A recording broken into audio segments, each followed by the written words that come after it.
I'd like y'all to research Mohenjo-Daro. Mohenjo-Daro, one of the ancient sites where they had the nuclear blast at. Star 60.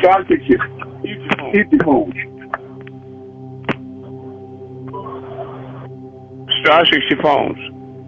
Mohenjo-Daro, that's the name of the place. Don't be mentally lazy, look it up. And you'll find out that that was the scene of nuclear war. Right? Sorry, how you spell Mohenjo-Daro? Mohenjo-Daro.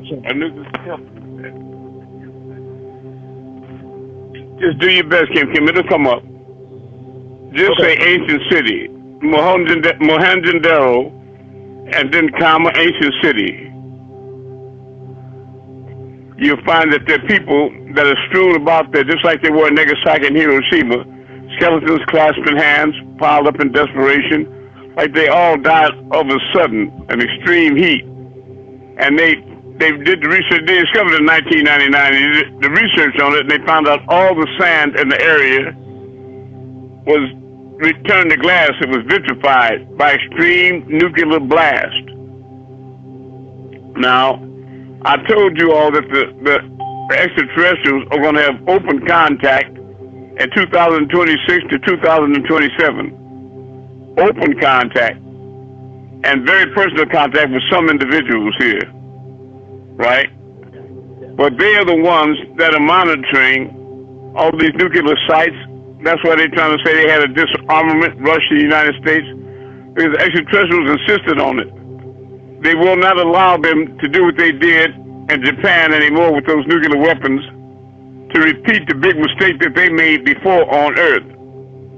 In fact, the Greys are you in the future, coming at you again from your past, because they remember that incident. And you got to remember, everything is one. Rahubat, everything is one. So if you all destroy the Earth with nuclear weapons, it's going to rip through the fabric of space and cause chaos and the ripple effect all over existence. So they blocking it. They go into nuclear plants and they shutting down those missiles all over the world, freezing them up and just making them dead. Yeah.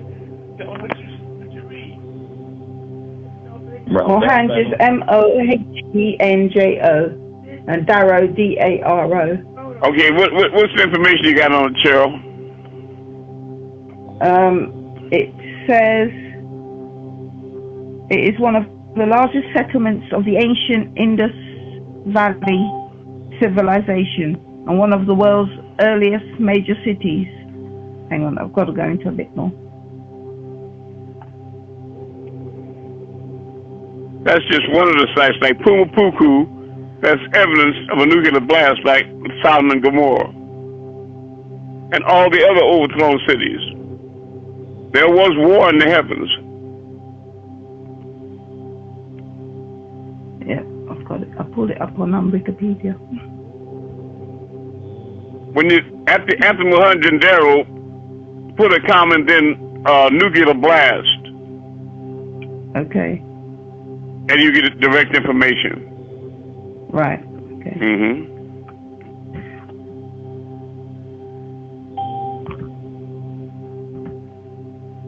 Anybody have a spiritual experience they want to share in the meantime? Yeah, Moon, how you doing? I'm doing all right. How about yourself? I'm doing my best. This is Pataho Tepa Moon.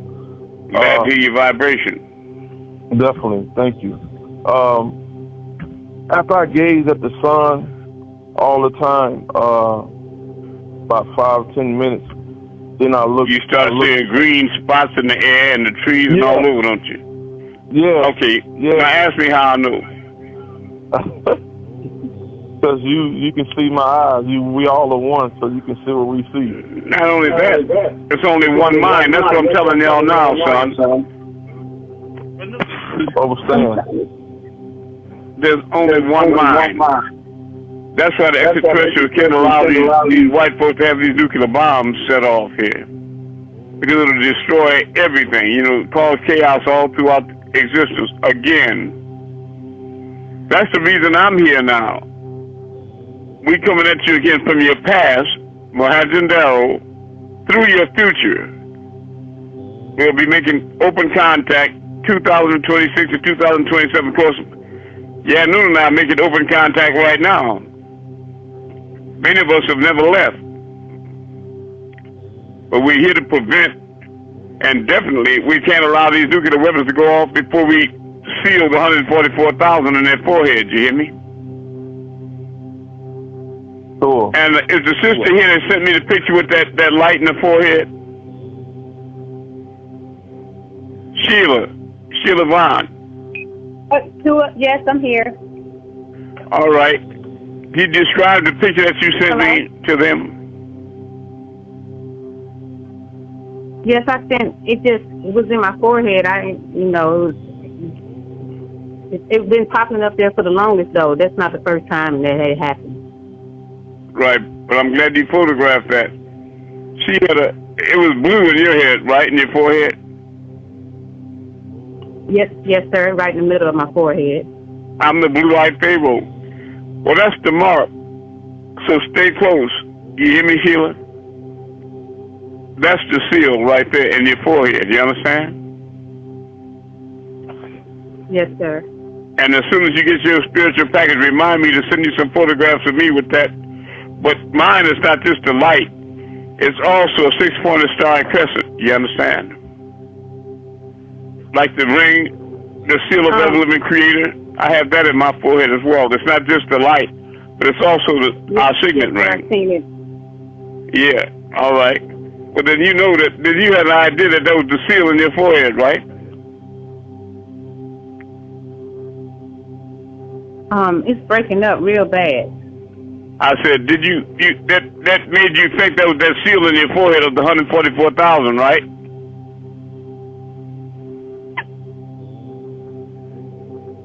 Oh man, I can't hear nothing. Can somebody say what I asked her? He said, was that when that happened to you? Was that like a seal in your forehead? It was made like an anchor. Yeah, he wanted to let you know. I understand. That might have been the bottom of the crescent of the seal of the 144,000. But it's clear in my head. You can see my head is the seal of the answer, the six-pointed star and crescent. Yeah. But I'm expecting all y'all. So I know you've been going through some things, Sheila.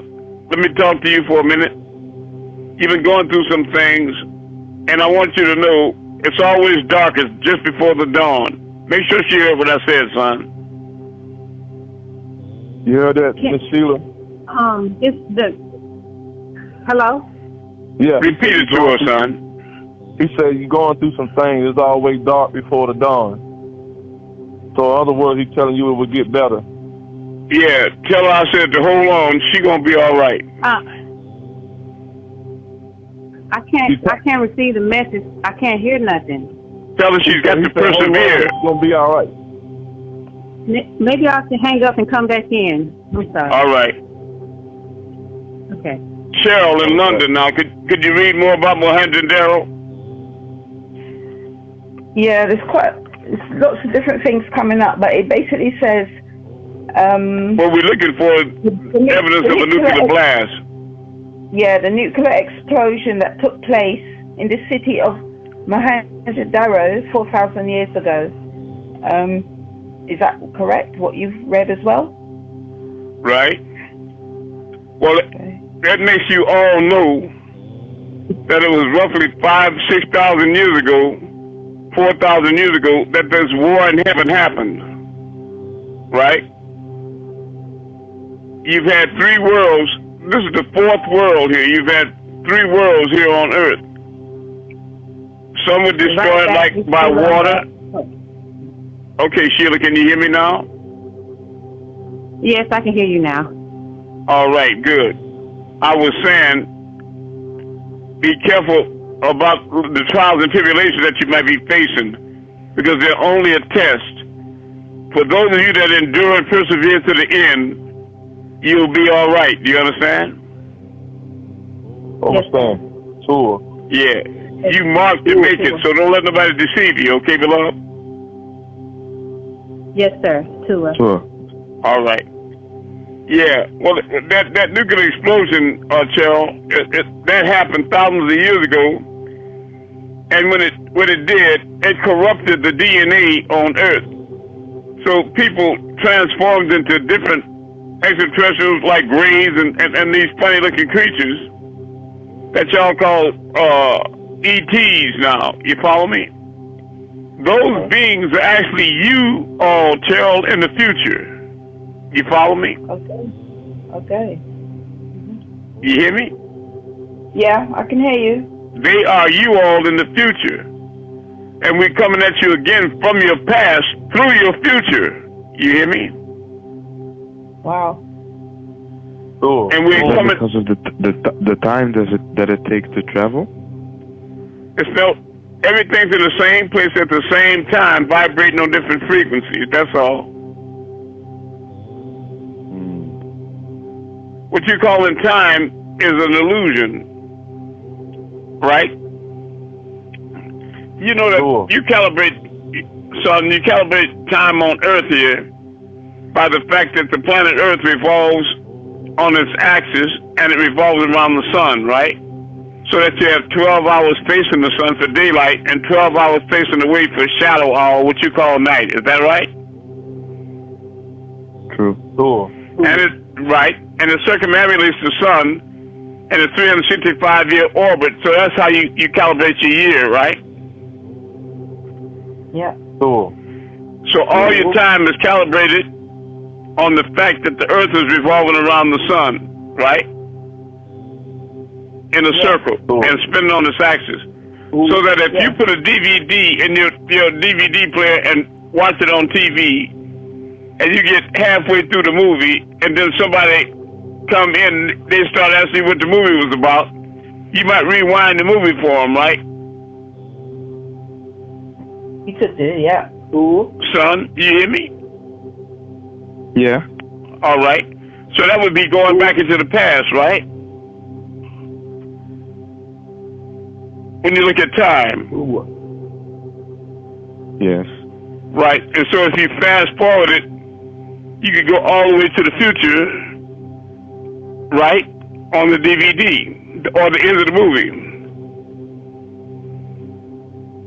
Right, son? I need you to respond. To make. I want to know you understand it. All right. I understand. Okay, but if you respond, I'll know that. Okay, so when you look at the DVD, it's a circular disc, right? Yeah. Okay. And it's rotating on a central pin, just like the axis of the Earth, right? So the DVD is not actually moving in a linear sense forward or backward, is it? It's simply going around and around, isn't it? It's going, circular, yeah. Okay. When you look at a clock on the wall, you got a minute hand and an hour hand, but they're both anchored on a center pin, right?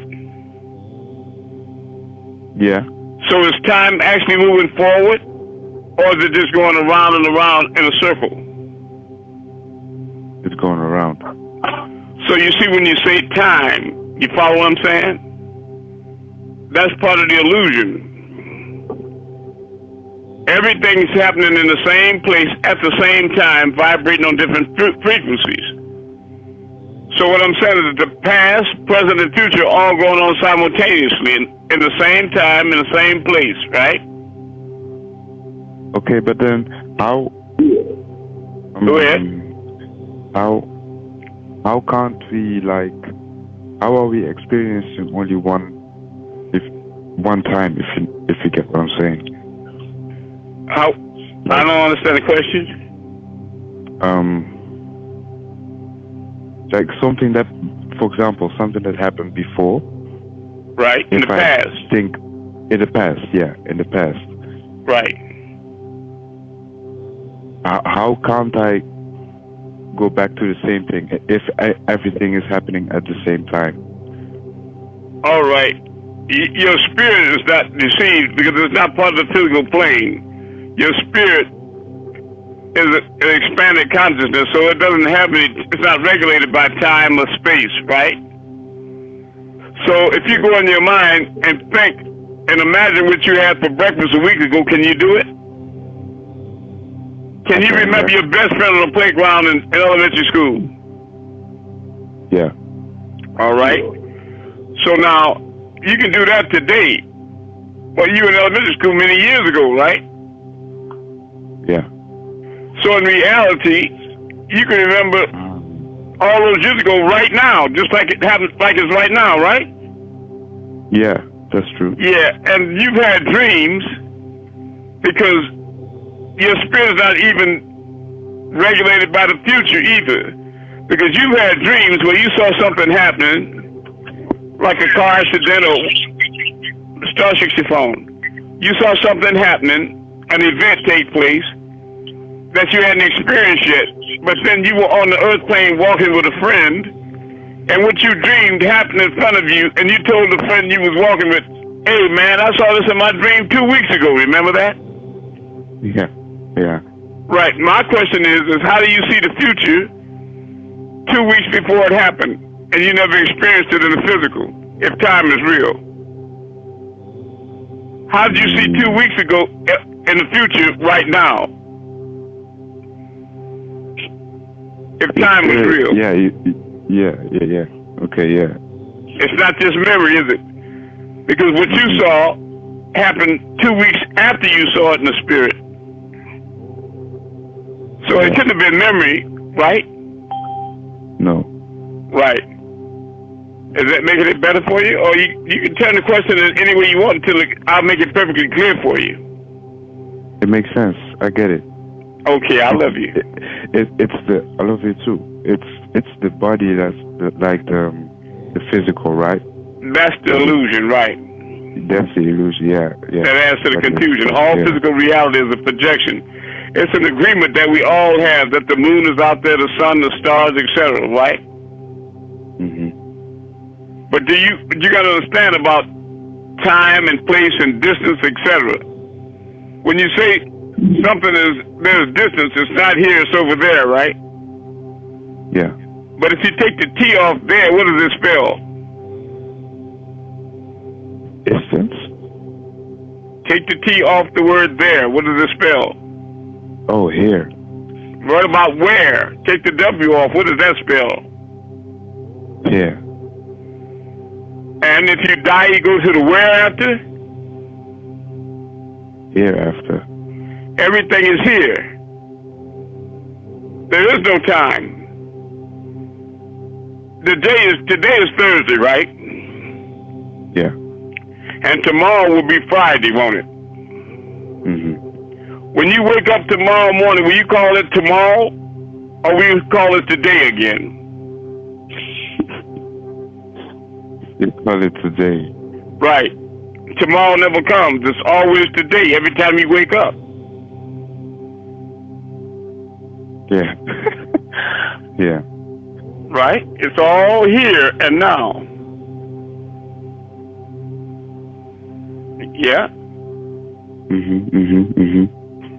I just want to make sure you can see clear. Because I don't want people to think that I'm teaching a lot of, rhetoric, like these clowns, with a tall hat on, not making no sense at all, just saying all kind of stuff to sound heavy. You know what I mean, right? I hear it. Yeah. I want to make these things clear to you all because it's important that you understand so you know where you're at and what's happening. So that I can take you out of here before times get beyond repair. You hear me? Again. Go ahead. I got a question. Yes. Rahubat. My question is with that is, since we were just talking about like there's no time, and then like, I guess you could say, I guess what I'm trying to understand, like we've been already in the future, right? And the past. And the past. So like, I don't know how I'm trying to ask it. I guess it's like, okay, never mind. I know what you're reaching for.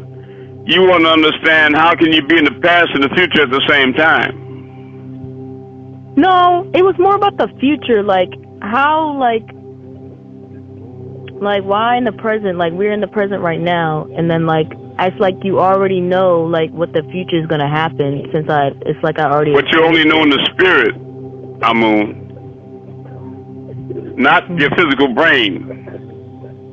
You see, even if you dream and you see something that happens while you're driving your truck, and you say, I dreamed about this a week ago. You follow me? Mm-hmm. You dream, when you dream, you're in the spirit. You follow me? Mm-hmm. You're not in the physical. There's no way possible for you to see what's going to happen in a week from now with your physical eyes. You follow me?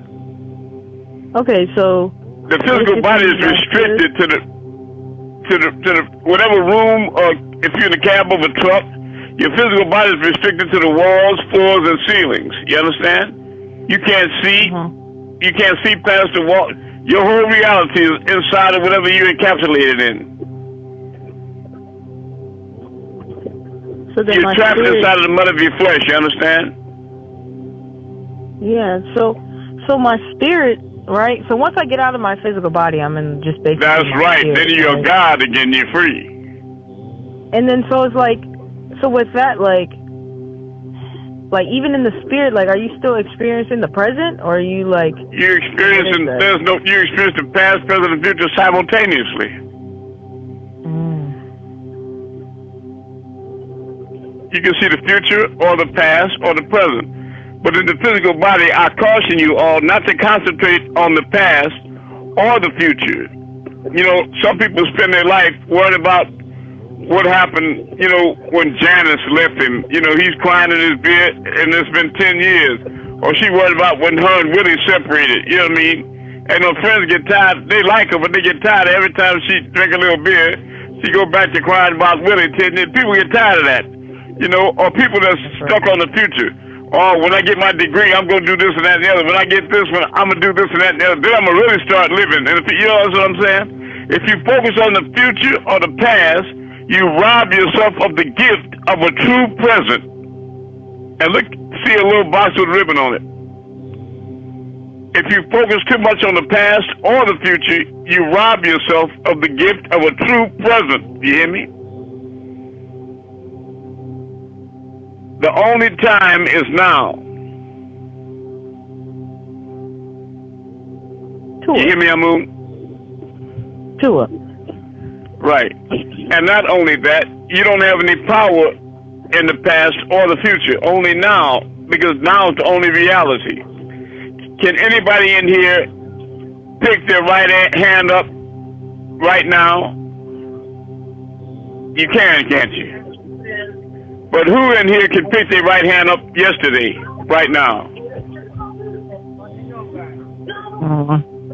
Who can pick up their right hand tomorrow, right now? You can't. Nobody. That's right. So when do you have power? Right now. Now. Don't focus on the past, what happened. God never looks back.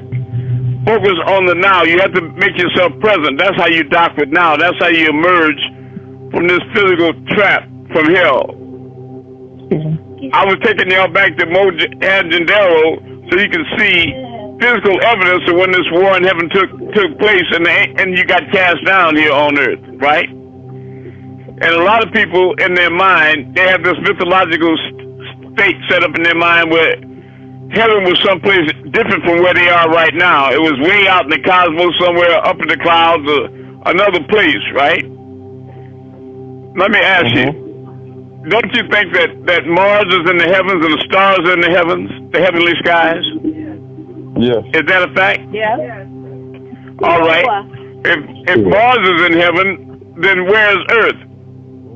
Heaven too. That's right. Everything is in heaven. So when you look back at Mohenjo-Daro, Cheryl, you can tell them that there was wars in the sky over that city, right?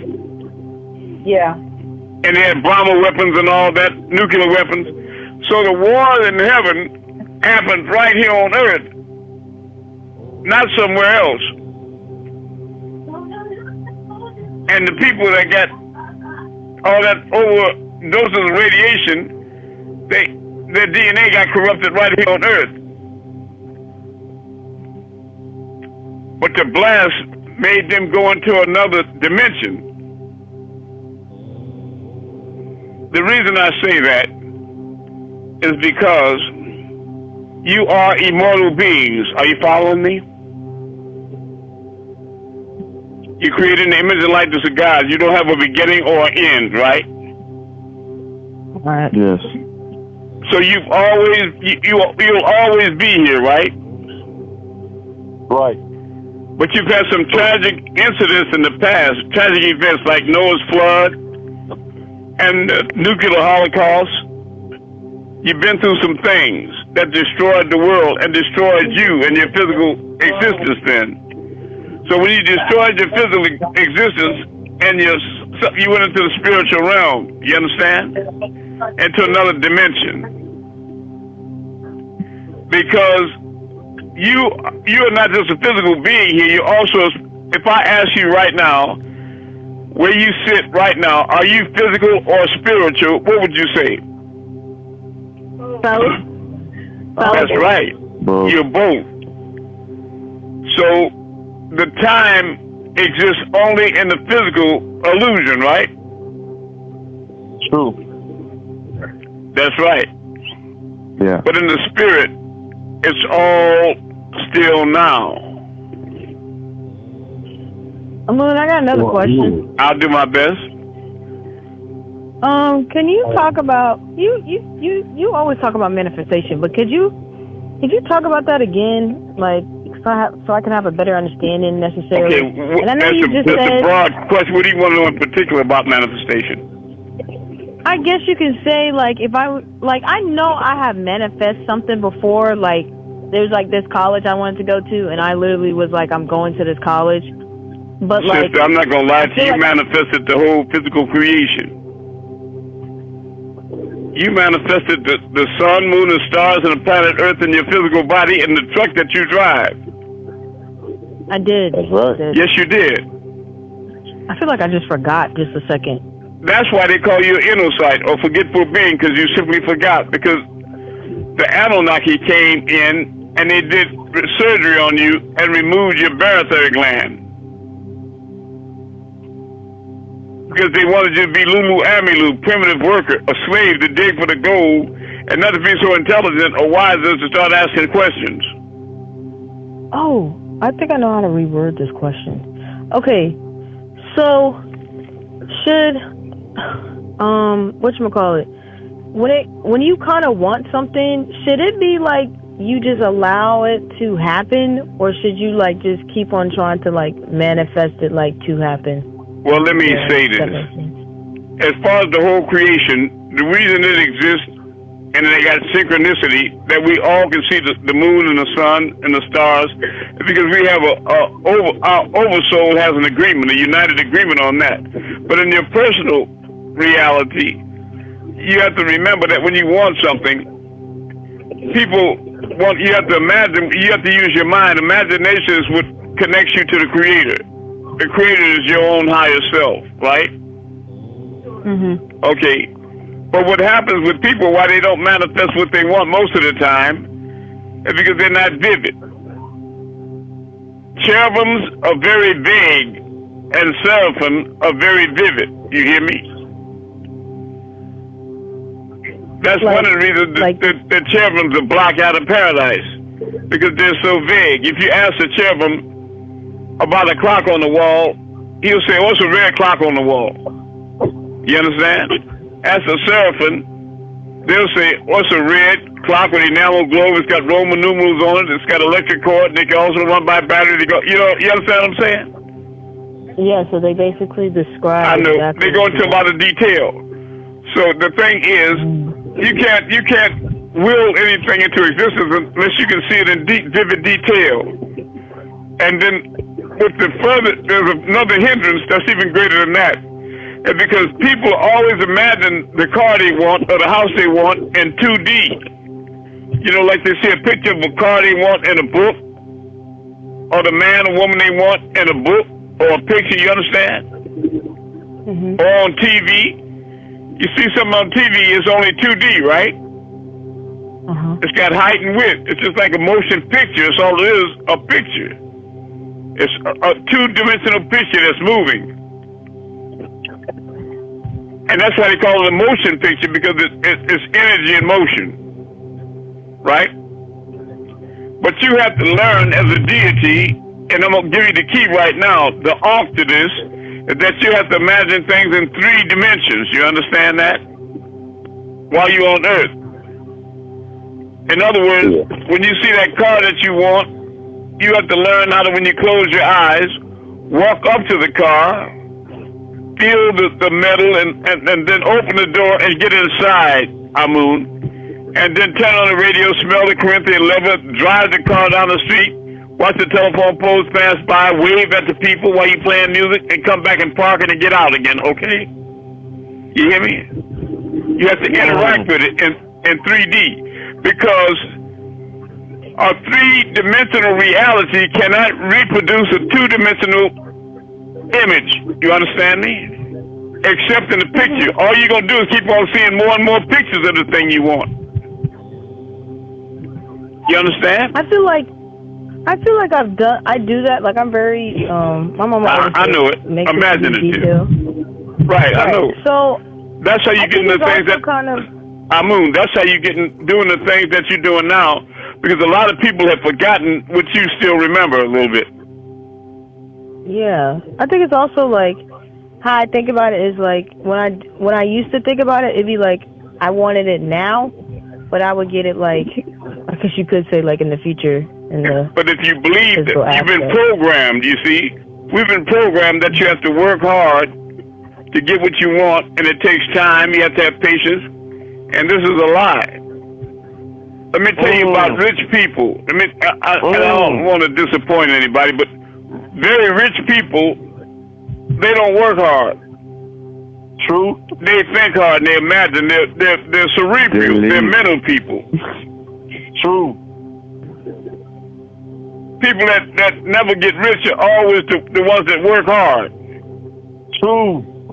Every day. You can't make $1 million working. That's right. You have to understand certain things like money, the concept of it. You don't work for money. You make money work for you. Absolutely. You see, when you got money working for you, money don't take no time off. It don't get sick. It don't talk back. 24/7. That's right. That's right. But you got to stop and rest and sleep. You got to eat. Go to the bathroom. You got to do all these things. You can get sick. But money, it never gets tired. It just keeps on multiplying. Yeah. You understand? Yeah. You can just generate money. Here's a negative example. Huh? Does everything happen for a reason? Yes. Okay. It's your reason and your reasoning. All right. Now let me say, I'm gonna give y'all some negative examples of the way I used to generate money when I was a young kid, right? In my teens. I don't want you to pattern after this because it was a mistake and I learned better. But if I wanted a color TV, right, I would go to like Sears and Roebuck, where they got that section where they got all the TVs up on the wall playing, and you can see them, right? Can y'all see what I'm talking about? Yes, okay. Yeah, I can. All right, and then I'm gonna also show y'all how to create the sun with your mind again. All right, I would go up and pick out one of those TVs that I liked, but it had to be 2 of the same TV out there in the open, exact same model. You understand that? I'll take that TV to the cash register. I'll pick one with a sister or a lady on it, and when I'm paying for it, I'll say something crazy to her to make her remember me. She can't forget my face. You know how to say something real crazy. You know what I'm talking about? Yeah. Yeah, I can see you and me going on a date, doing this, that, and the other, or something. She'd be like, oh, I never, or whatever, shocked and all, but she'll remember you. Understand? Yeah. Now I'll take my TV home and plug it up. Then I'll go back to Sears and Roebuck the same day, because I know she's still working. I'll go in the television department, and I'll get my basket, and I'll put the other TV in the basket that looks just like the one I bought. Then I wouldn't go to the counter. I'll go to the refund counter, you understand? And I'll tell them, say, look, my mother bought me a TV just like this one, so I don't need it. Now I'm taking it back. I want to get my money back because I already have one just like it. Right? And the first thing they gonna ask you for is proof of purchase, right? Wow. You gotta have a proof of purchase. That's what a receipt is. Proof of purchase. Right. All right. Well, you get the proof of your receipt all over. You can't find it. You can't find your receipt. But you remember that sister over there that checked it out, and you say, "Oh, ma'am, miss." And she said, "Oh, there he is, that nigga." You remember? I just and hold up your TV. You say, "Don't you remember? I just bought this." Yeah, that nigga. Yeah, he got it. That's your proof of purchase. And then you get your money back for the first TV, and the first one is free. You understand? Understand? Now, I'm not trying to be. I don't want y'all. You understand what I'm saying? No. I understand. You know, all like this. If I was traveling, and I needed money. If I was traveling and I needed money, no, see, look, y'all think I'm wrong, but I'm just telling you, the things I used to do, I don't do no more. But you know, I was a different kind of guy, man. I'm telling you. Anyway, I would go someplace to a pharmacy or someplace, and I'll buy $100 money order, right? And now I would buy $1 money order. I remember now. I'll buy $1 money order, and I would take it and stick it in the top pocket of my shirt, right? Then I go to the city, got changed like more than one Walgreens, or more than Nutraphones. What he got? Yeah, I hear you, Rob. Stop talking. Stop talking. Tell that guy to be quiet. Mute your phone, man. Tell him loud to shut up. Hey, man, mute your phone, man. Mute your phone, brother. Mute your phone. Okay, you gonna mess around and get cursed. Is it? I don't want that. Let him get cursed. That's what he gonna get cursed. That's right. I would buy that $1 money order and stick it in my top pocket of my shirt. Then I go to another Walgreens in the same city and buy $100 money order. But while I'm buying it, I'll start talking to the man or the woman that's doing it and keep distracting them as much as possible. Talking about the game. I'll be talking about, you remember when so-and-so hit that home run, did that, the other, and they got, man, I like this, that, the other. Did you see? If it's a sister, I'll be talking about soap operas or beauty contest, something like that, and get it really involved and corresponding back and forth. Get your $100 money order and stick it in your top pocket, turn around and walk toward the door, and then stop, hold up, pull out your $1 money order and say, look, during the course of our conversation, we got so excited, you done put a decimal point on my money order. She ain't gonna even think. She gonna just look at it. It's a Walgreens money order. And you made $99. It ain't a lot of money, but I'm just saying. There's a lot of things I would do that I'm not even gonna say because I'm not. But I was what do you call it, a real hustler. What they call it? Yeah, whatever. You know, I was a different kind of guy, right? A criminal. That's what I was. Yes, sister, that's right. I was a criminal. Hey, you was putting that extra work in. You was No, you said it right. I was a criminal. But while y'all are laughing, did you know that Malachi Z. York was a gangster and his older sister is Waukee? Wow. Yeah. Yeah, he was a gangster. I ain't know that. Didn't know that. A real gangster. Wow. But like the way he smiles.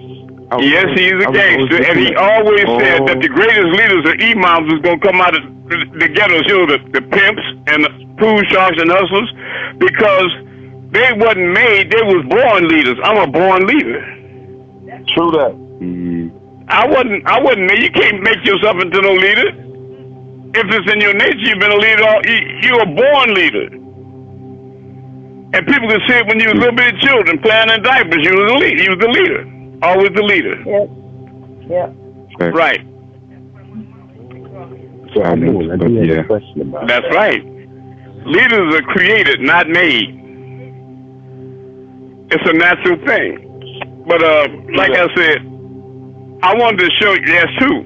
I wanted to show you that you all create your own reality, and I'm going to do something that's redundant. Do it again with you. I need all of you all to close your eyes right now. And then imagine the brightest summer day you ever experienced when you looked up at the sun in the sky and it was so bright, it made you flinch. Water came out your eyes. You had to cover your eyes up or turn away. Or if you was driving your car and you turned the corner and that sun hit you in your eyes, you had to pull the visor down. Yeah, because you were scared you were going to lose the line in the street and might have an accident. Remember that? Now you see that sun. I want you to see that bright sun right now in your mind. How many can do that right now? See that bright sun in your mind? Okay. Sure. Yes. All right. Yeah. So I want to remind you all that it's pitch black inside your head and your cranium and your skull. There's no light at all in there. It's pitch black. So guess who it was that said bad lucks? Samuel, no. Guess who said let there be light? It was you. Was that? Right. We did. But they said it was God said let there be light, right? Right. Baby, you must be God. Thank you. You understand me? Understand. And your potential is extremely, extremely unlimited. So Some of you all had your barytheric gland surgically removed, and you became enocytes of forgetful beings.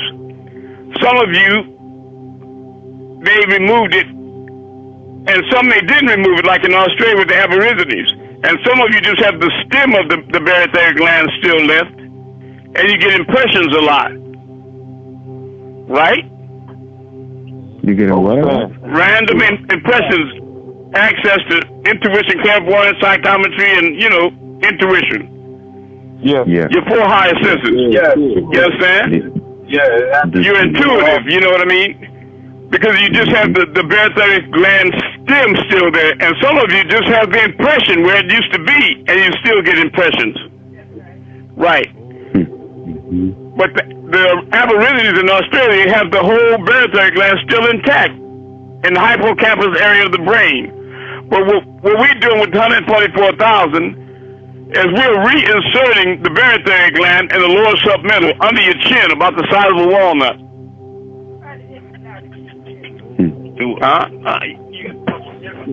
Okay, and in order to activate the barytheric gland, you have to have your tonsils and appendix, because they work in coordination to raise up the vibrations. Now, to the white man, don't have no barytheric gland, he'll tell you that your tonsils don't serve no purpose, right? Yeah. As soon as your throat gets sore, he take them out, right? He'll take your appendix right out, won't he? Right. He said your appendix don't serve no purpose. Let me tell you something with common sense. It ain't nothing inside your body that don't serve no purpose. True that. It don't serve no purpose for him. But your tonsils and your appendix work in coordination to raise up the vibrations in your barytheric gland. That's why not only are we replacing the barytheric gland in your lower submental, about the size of a walnut. I know some people feel it under their chin right now, because it may be replaced, but it's not reactivated yet. But we also, for people that have their tonsils removed or their appendix taken out, we're replacing them too. That's why you got these 7 clones. They'll be back. They ain't going far. They're not out of outreach. Yes. What's your wisdom teeth? Does your wisdom teeth count too? Your wisdom teeth. Well, they call them wisdom teeth, but if they're in your head, they're there for a reason. Go ahead. You remind me when you said clone. Back in the day when I first became Ansar, Imam Isa was teaching us that when women have a baby, that the brothers would take the placenta from the baby and bury it to the January. So that happened with one of my grandchildren. My question is, did the people that didn't know about the placental burial, did those doctors or scientists, whatever, take the placenta to use to clone us? Yes, they did. Oh. Yes. They stole those placentas from black women. They call it stem cell now. Do you understand? Stem cell research. Yeah. That's right. Yeah. Yeah. And it can repair organs and heal people with stem cell, all that, yeah. Regrow organs, see how they putting ears on mice and all kinds of stem cells, they playing with that. I can't wait till they get their justice, Lord, I tell you that. I know it. But vengeance is his, says the Lord. But I know what you're saying. Sometimes I get hot as fish grease. I really do. How can you lead us off with that prayer, please? Tour. The cooks of the Amun-Rayay. Munabad Mumadu who. Mumadad who. Mumadad he finance the man who wakat. Panabab Yanum. Kalal Hamadad Adair lay Amun-Rayay. The daughter Shalil Babatat Upata. Banuke Nawapu. I trust by way of Amun-Rayay and his master teachers and his paparazzi and his warner for this day and time, Panabab Yanun. All praises are for Amun-Rayay, the Thar, overseer of the heavens and the earth. I am Nuwapi. I love you. But I want y'all to rest assured of one thing. I've never stolen anything from my people or done anything to beat my people. I love my people. But I was in high school when I first got there. I went to study hall in the library. And I just picked a book up by random and flipped it open. And that was the first time I was exposed to seeing black men and women hung by the neck with their tongue hanging out and all that. And I started reading. And I developed a new attitude right then toward them people now. You hear me? Overstand. I lost respect for them. They've been stealing like. Yeah, I know, but I just lost respect. Something inside of me just went on the wild. You know what I mean? Overstand. Yeah, it was like I was looking at pictures that I couldn't do anything about. And I got angry and I started taking it out in a lot of ways. Overstand. Yeah. You understand? You can say a criminal or whatever you want to say, but you know what I mean? I was getting them. You understand? Overstand. Yeah. Yeah. You know, doing my people like that. I didn't like it. I'm very protective of my people. I love my people. Yeah, I went through it personally. You know, it's a shock to you, right? Too. Yeah. I love you back. Yeah, with my uncle. My uncle. Yeah. Got ran over by them, and the sheriff, his grandfather was the sheriff of the town, and they didn't charge him for nothing. They charged my dead uncle for the ticket, and he was dead. That's something. Ain't that something? I know how they are. Yeah. Because when I was a young guy,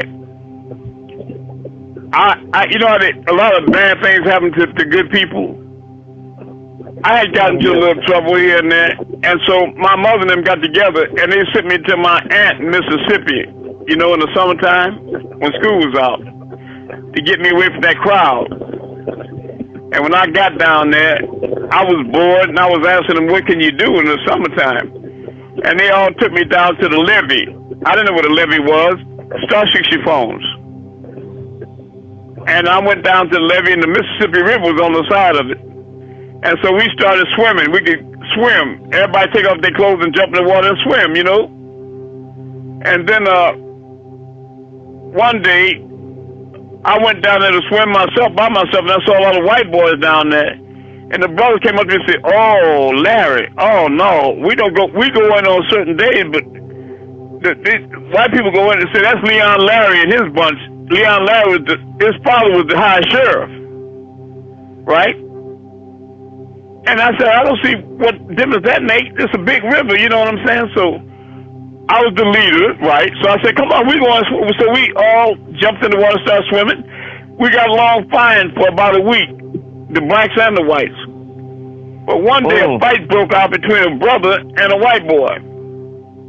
You understand? Okay. And yeah, you know, and you know, it was just an unfortunate event. I don't know what happened, but I know it sparked off. You know, like boys, you know, get to fight, and the white boys got on up like that attitude and got out the water, and they went away. We didn't see them no more. So they said, "What we gonna do now? What we gonna do? That's what we gonna do. We've been doing. We gonna keep swimming." We was going down there swimming, and then one day, one of the brothers said, "What's that up there in the railroad tower? Something shining." I looked up there, and it was another shining over there.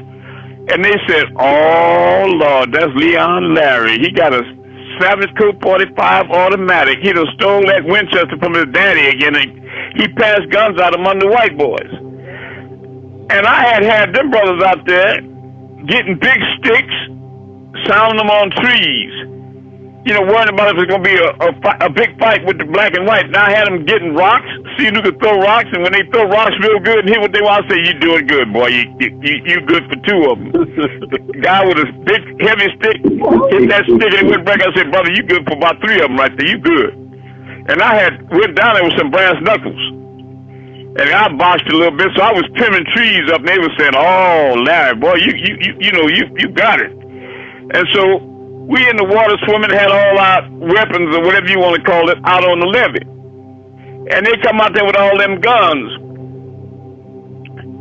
And they had stood in a line on the levee, like when you go through a gauntlet, right? And Leon Larry was on the end of the line with that Savage Coat 45 automatic. He said, "All right, now get out the water, mother. Get out that water. Ain't nobody got on no clothes, not a stitch." They all had got all our big heavy sticks and was ran back with him like Babe Ruth. And he was pointing with that pistol like we had to walk past all them white boys stand up on the levee, and they go pop us anywhere they want as hard as they can. I saw a couple of niggas go through there and how hair was flying off their head and all kind of stuff. Niggas was limping and toe up. Shit, when it got to be my turn, you know, I started going up that levee like that. And he said, "Come on, mother." I mean, mother, you know. And I looked at him, I said to myself, I can't, in my mind, I can't do this. You understand what I mean? I can't just walk through this line like this. And so I jumped backwards into the Mississippi River. And I'm floating in there, I'm swimming in that river fast. I can hear the bullets just going down in the water. He was really shooting at me. Zoom, zoom, zoom down in the water. And every time I get too far in the water, that current grab me, and I go back toward the shore. And get a little further, and the water gets strong, and I go back a little bit. And so I got way down there, and then I got one of them reeds out there where it was hollow, and like on television, I could stick it over and breathe underwater, and I went further. When I got out of the gunshot, I climbed up out the water and got behind the trees looking at them, and boy, they was tearing them niggas up so bad. I felt so bad for my brothers. They was tearing them up so bad. They was tearing them up so bad. And after the white boys left, you know, I started walking on over there to see about them.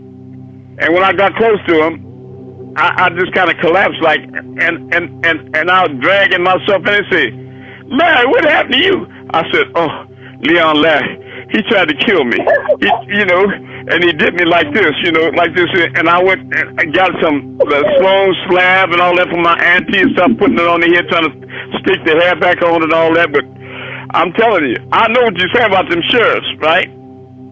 It's a dirty mess going on down there. Oh, yeah. Yeah, some dirty mess going on down there. And nothing happened in white boys to Go ahead. Sorry, I was gonna say, I even dealt with them teachers too. But my mama, it was like there was only like 5 of us black kids in the classroom, and then, you know, they only wanted to point out how we was loud. Like, I remember I would whisper to my friend who was like next to me, right? And then all of a sudden the teacher can hear me. And then the white boy next to me, he'll yell and scream right across the classroom, and she can't hear nothing. That's right. And I confronted her about it. You right about it. Now you got him. You got him. Yeah. It's like they're entitled. My mama, she didn't want to believe me, so. Well, let me tell you about the law. The real law in this country is the laws are for black people. Right. You understand? They got rules for white people. Right. White man do the same thing. White woman do the same thing you do. She broke a rule. You understand? You do is you broke a law. Law. That's the difference. See, with a rule, you get a slap on the wrist, but when you break a law, they lock you up or shoot you. You understand? Right. It's a two-tier justice system. They got one set of laws for them and one for you. That's right. Yep. Yeah. They really done arrested a lot of black people just for not being white. They really have. They really have. Like deep down, They're so afraid. Just for them, not for us. That's exactly right. Afraid. You got it, Bess. That's right. That's us. That's when they say justice. They mean just us. J-U-S-T-U-S. Just us. That's the justice.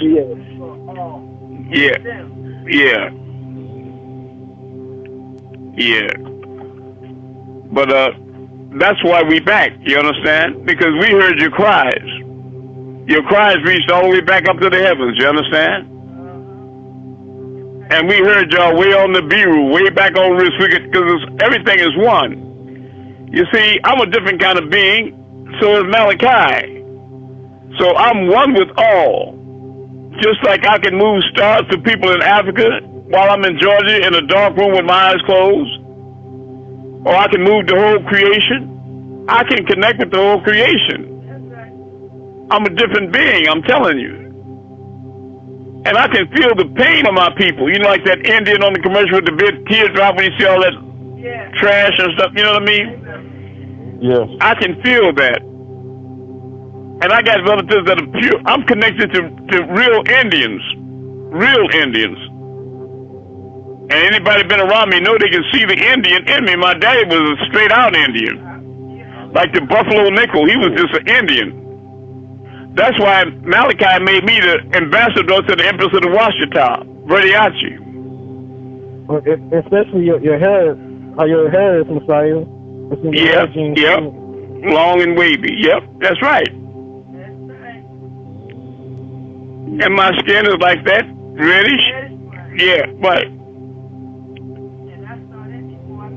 Yeah. But let me say, I want y'all to know that these days, that this situation they created for us is coming to an end. And the dimensions are shifting. And things are changing fast, not just the weather.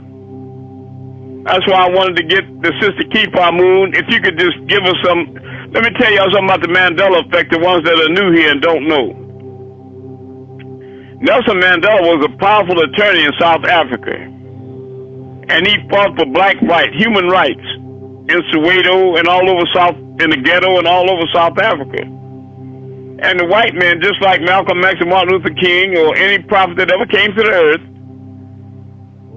he was attacked by white people, falsely arrested and adjudicated and sentenced to life in prison on an island for trying to help black people. Well, he died in penitentiary in the 80s, and a lot of people, dignitaries and heads of state, attended his funeral, and there's pictures of them at his funeral. You understand that? But in another reality, listen carefully, Nelson Mandela was freed from penitentiary, right? Reunited with his wife, started doing his work again, went back into politics, and he became president of South Africa, replacing the white man, de Klerk. Sure. Nelson Mandela was president of South Africa. Now, some of y'all remember him. Which way do you remember him? As president of South Africa or that he died in penitentiary? President. I remember that he was free from penitentiary. You remember him dying in penitentiary? I remember both. That he was free. Oh, yeah, free. Free. Okay. Well, that means that y'all vibrating on a higher frequency. You're on the right dimension to be with me. Keep hope alive. That's right. He was freed from penitentiary in our reality and became president of South Africa. Now, Keep Our Moon, could you give them some examples of the Mandela effect that they can cross-reference personally? I'll give y'all Yes, a few. I can. Just 1 second. Yeah, while she's looking. Y'all all grew up on Jiffy peanut butter, right? Yeah. Right. But now in this dimension, it's no longer Jiffy, it's just Jif, J-I-F. Go to your store and look at it. Jiffy peanut butter is now just Jif. And mirror, mirror on the wall. Remember Alice? Mirror, mirror on the wall. Who's the fairest of them all? Y'all remember that? Yes. I know you girls, yeah. Now, go and look it up now. It's magic mirror on the wall. Who's the fairest of them all? In this reality. Yep. Yep. Yeah. And it's the Prince James Bible, not the King James Bible. Look it up. Look up the Prince James Bible. And there's so many changes. But our people have become blind and they can't see. So certainly the outward healers of it. But today, I've come to remove your veil so your sight again will be sharp. Are you following me? To what? When you all look at Your phone's breaking up on common you. place like, when y'all look at a place like Subway, when you go get a sandwich there, what do you see? When I look at Subway, I'll tell you what I see. My third eye is open. What I see on Subway is how many letters in Subway? How many letters? Six. You know whose number that is, right? And is the Subway up in the air or is it underground? Underground. So we got 6 letters and it's underground, and the end of the word Subway got something on the end of the tail. What is that? Like a fork tail. It's a tail on the end of the letter. Like a devil point, right? Yeah. Right. But y'all didn't see that. Now you see, Subway is the devil. 6 letters, underground, with the devil's tail on it. You see it? And no one reason why I don't like Subway no more. I understand. But I can say, look, I'm gonna open you guys up to everything. I want y'all all right now to promise to go look at Any Given Sunday with Jamie Foxx from front to back. And then I'm going to have you look at it again with me on the phone while I walk you through it like I did many people on this class already. And you're going to be amazed what you thought you see, what you think you see and don't see. But I'm going to tell you, once I open your third eye, it'll never close again. All right. Now, Keep Our Moon, can you tell us some of those Mandela effects? One was Oscar Mayer. Yeah, Oscar Mayer's now Oscar Mayer. Yes. And it's a beautiful day in the neighborhood. Over here, it's a beautiful day in this neighborhood. That's not what he said. Go ahead. Right, yeah, we know. And then Looney Tunes, the spelling for that. It's T-O-O-N-S instead of T-U-N-E-S. Yeah. And Fruit Loops is different then, spelling? Yes. And then Tony the Tiger, his nose was always black. It's blue over here.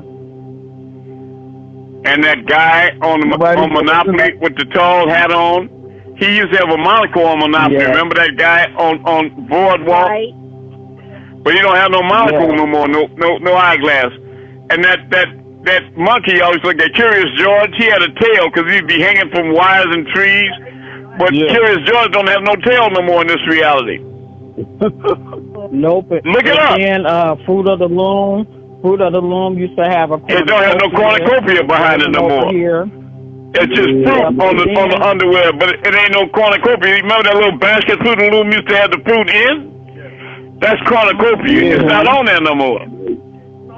Right. Nobody does it like back The branding tactics. The F and Ford, that's different too. Mm-hmm. That's right. Sketches is spelled different. Looney Tunes is still the same here. And then they've changed a lot of things with the Bible. You say Looney Tunes is the same here, son? Somebody said he's branding tactics. Two. I still got Looney with the T-U-N-E-S. It used to be T-O-O-N-S. Right. Oh, shoot. But over here it's T-U-N-E-S. Looney like tunes, like music, yeah. Oh, yeah. Yeah. Oh. Weird. Yeah. You gotta make them hear it, not just me. And also, Sister Ankh Amun, you have something you want to share with us too, right? To keep it covered, most of them. I just had a few. I had the Kennedy assassination, when some people saw it as an irregular Continental versus the limo Continental with 3 seats, and Johnson being in there with them when he got shot. That's a big one. See, what she's saying is that when Kennedy got assassinated in Dallas, Texas, he was in a black Lincoln convertible. And it was, Lincoln only made a 2-seater.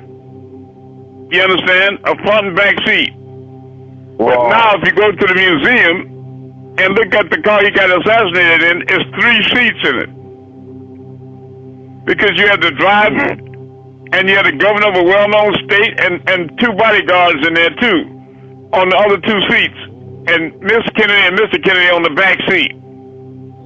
Only problem is Lincoln never made a 3-seater. You understand? Wow. You can look it up and research it. Don't believe me, check it out.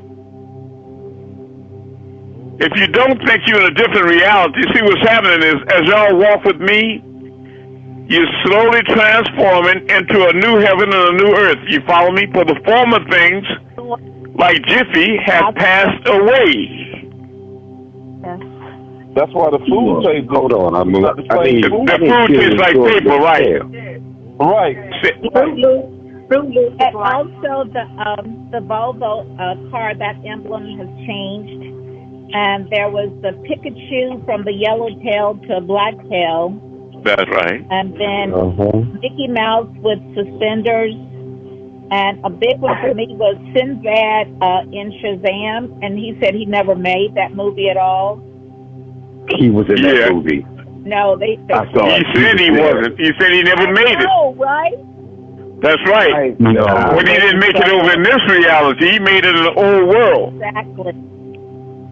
And then oh my there God. was in the Bible where it said the lion will lay down with the lamb. That's no longer in this reality. Oh, the Bible's tore from the floor up. Wow. I can find thousands of Bible changes. The Lord's Prayer is different now and all that. Yeah. What? So, and the Bible says there is no God now. I had a question about that. What I'll do is I'll go through them on Sunday. Because I got a class for Christians coming this Sunday. Go ahead, sister. Okay, my question is, I know you had mentioned the different realities, like if I am driving on a road and I make the left turn, I come to a fork and I go to the left, another version of me goes to the right, and that creates a parallel reality. So are all these, yes, okay, so are all of my versions going to go through this ascension process, or? All of them have a different path. Oh, they all have different paths. See, because I'm gonna tell you the reality of it. You see, who you really are. Your physical body is less than a little bit chip of your fingernail compared to the whole you. In fact, your physical body is not even 1 micron, not even 1 subatomic particle of what you really are. Because the real you, is really me and everybody on this phone and off this phone and everything in the sky and seen and unseen. Because what you really are is all. You hear me? Understand.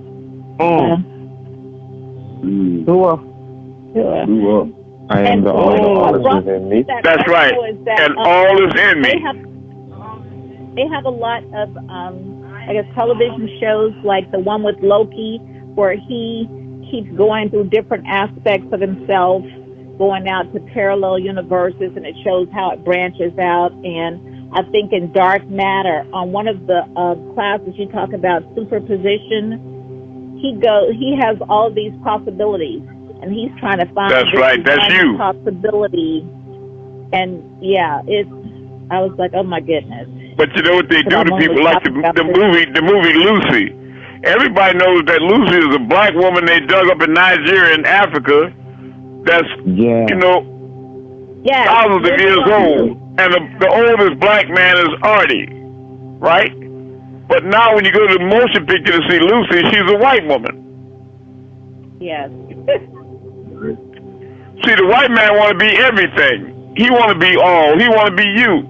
You see? The white man wants to be God. Look in the Bible. He wants to be Jesus. The white man want to be the devil. It ain't no nigga devil with no nappy hair. Yeah, the white man want to be everybody, everything, all. Yeah, it's the Superman also. On your cowboy pictures, he's the Indians and the cowboys. He's Kung Fu, he's David Carradine, he's the white man is everything. The last samurai. Yeah, that's right. But that's all in your mind. It's just pictures. He got his image of the beast all over the place. Just his image. I got a question, realization. I'm listening, and I'll do my best. Okay, so between what Jasmine asked and what you're explaining now, you're trying to wake us up to the all that we are. Yes, that's right. Before we all decide to dissolve this physical existence. And you'd be lost if you don't know who you are. Because those of you that are asleep in this, so shall you be in the next. It's kind of like when your legs fall asleep. That's right. Adenocyte. You fell asleep with the removal of the barytheric gland.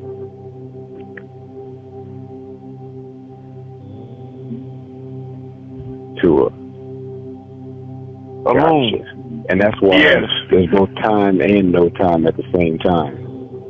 That's right. There's no time in reality. There's only time in the illusion. That adds to the confusion. Right. That's why Malachi kept telling y'all you have to learn to turn yourselves inside out. Remember? True that. And I added in your perspective of who and what you are. Go ahead.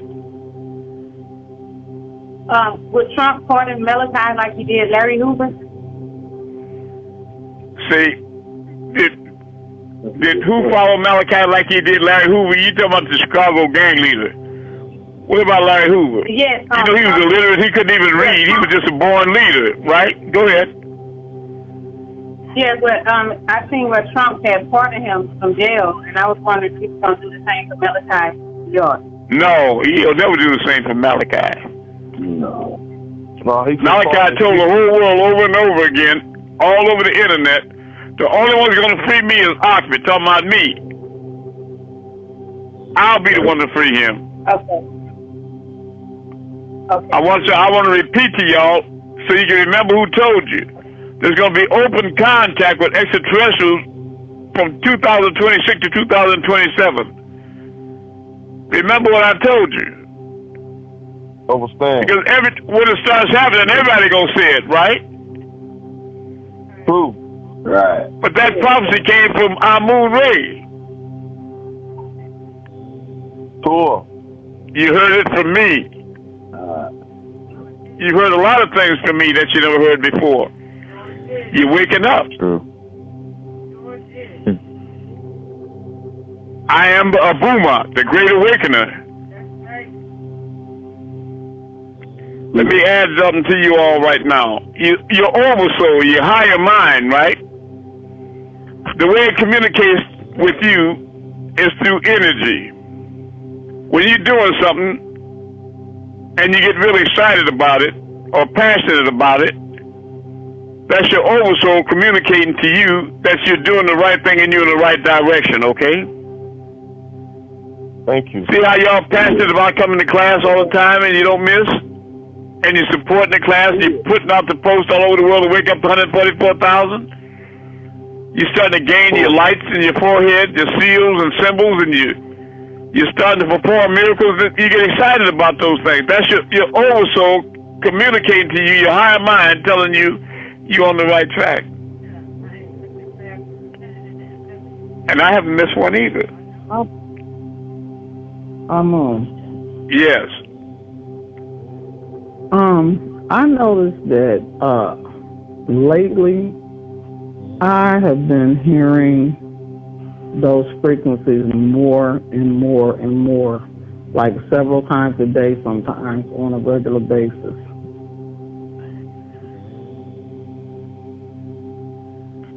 That's your oversoul, your higher mind communicating to you.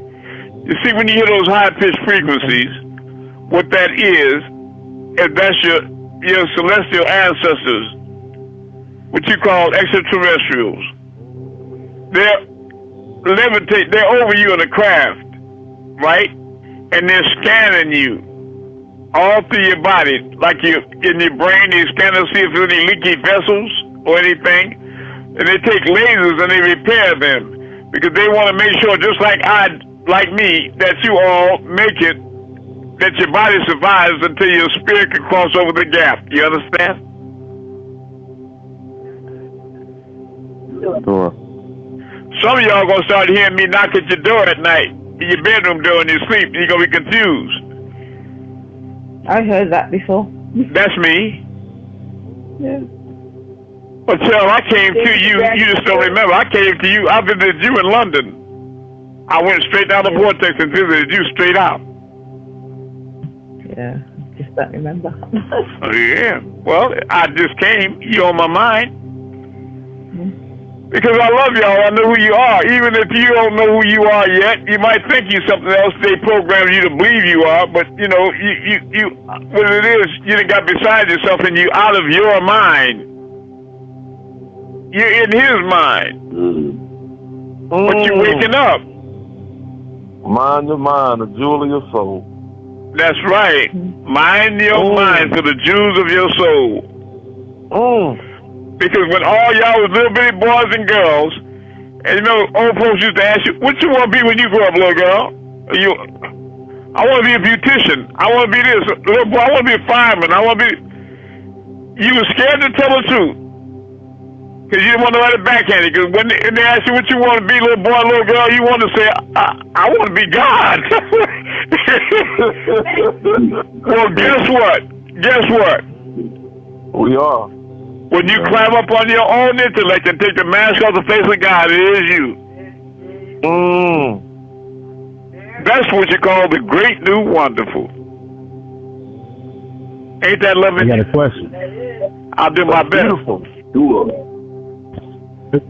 On the previous class, you had asked... On the what now? Say it again. On the what?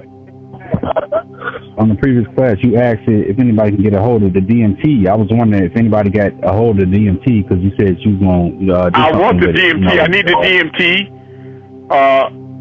What's the name of that plant again, huh? Ayahuasca.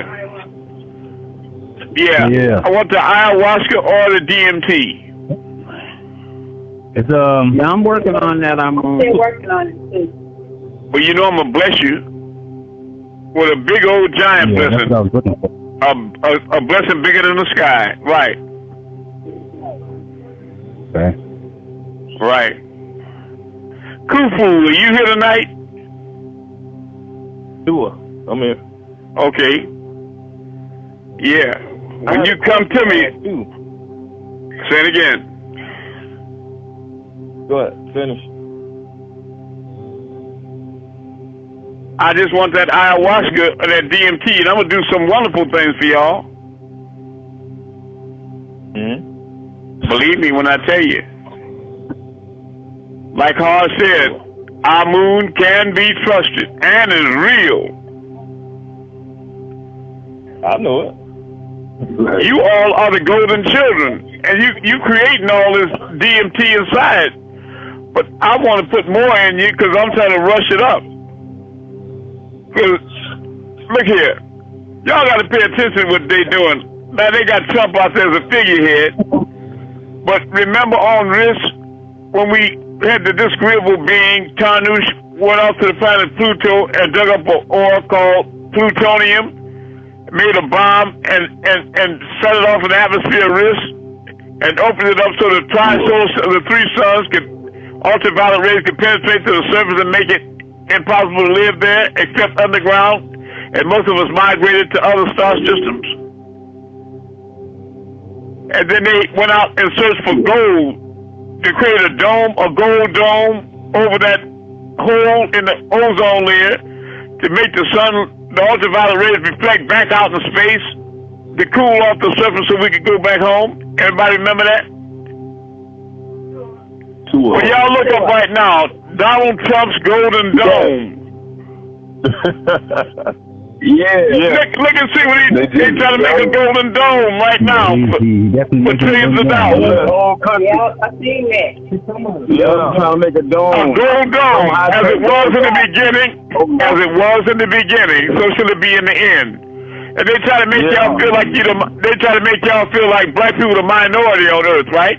Which is inferiority. You know what minority means? It means inferiority numerically.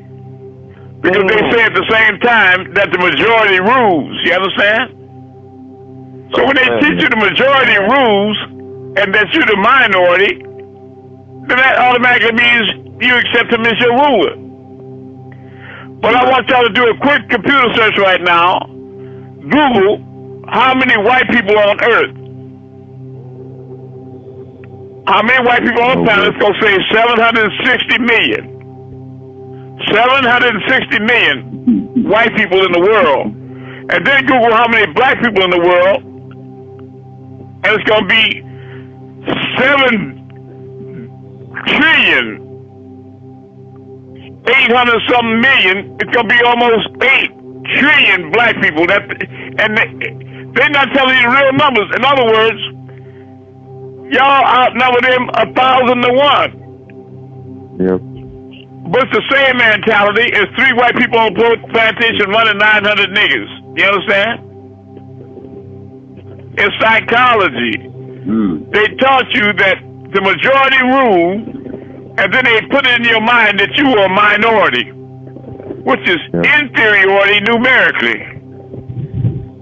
And you don't even know how you came to think like you're thinking now, but that's how he's been programming you all the time. But he's a beast, the animal. When you was a little boy and girl, they programmed you with cartoons to show you that humans and animals can live in the same body. And that was cute and all right. Look at Porky Pig and them. They got on clothes and they talk, they're human beings. But they're animals. That's the beast. The devil the devil is clowning you, you hear me? I swear to God. It's Subway all over the place. You have dominion over the earth. Look up those numbers, I'm telling you. I want y'all to look up how many black people on earth and how many white people on earth. It's going to blow your goddamn socks off. Yeah. 7.8 million black people.